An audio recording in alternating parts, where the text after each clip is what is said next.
इस क्वेश्चन में बस बहुत बड़ा बड़ा लिख रखा है और बहुत इजी क्वेश्चन है ये।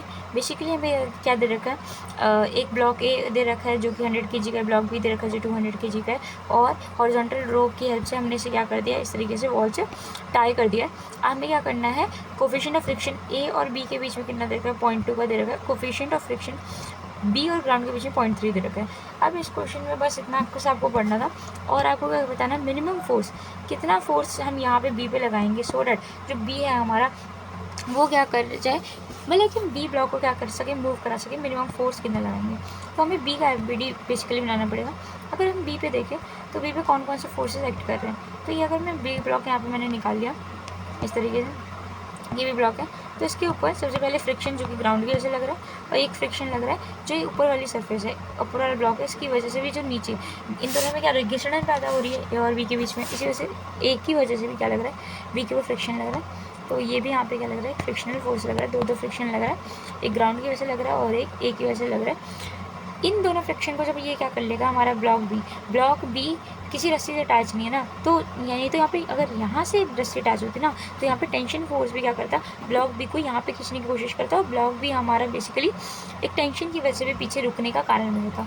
बी के को रोकने का दो ही कारण है, एक फ्रिक्शन फोर्स जो कि एक ही वजह से लग रहा है, और एक फ्रिक्शन फोर्स जो कि क्या लग रहा है, ग्राउंड की वजह से लग रहा है। अगर ये दोनों फ्रिक्शंस को ये कर लेता है, ओवरकम कर लेता है, जो ब्लॉक स्टार्ट्स मूविंग, अगर ये यहाँ तक पहुँच भी जाता है तो ठीक है, फ्रिक्शन को ओवरकम भी कर लेता है। तो अगर हमें ये वाला फ्रिक्शन फोर्स निकालना है, तो फ्रिक्शन फॉर्मूला क्या आंसर होता है, म्यू एन।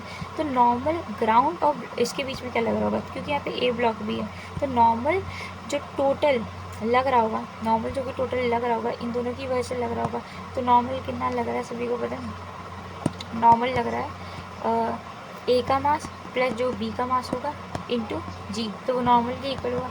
ए का मास कितना दे रखा है, तो दोनों का मास 200 300 दे रखा है इंटू जी, तो बेसिकली कितना हो गया, 3000 न्यूटन का फोर्स लगा रहे हैं, नॉर्मल लग रहा है। तो इसकी वजह से म्यू कितना है, ग्राउंड उसके बीच में 0.3 का है, तो 0.3 इंटू हम क्या करेंगे, 3000 करेंगे, so will get your answer 900 Newton.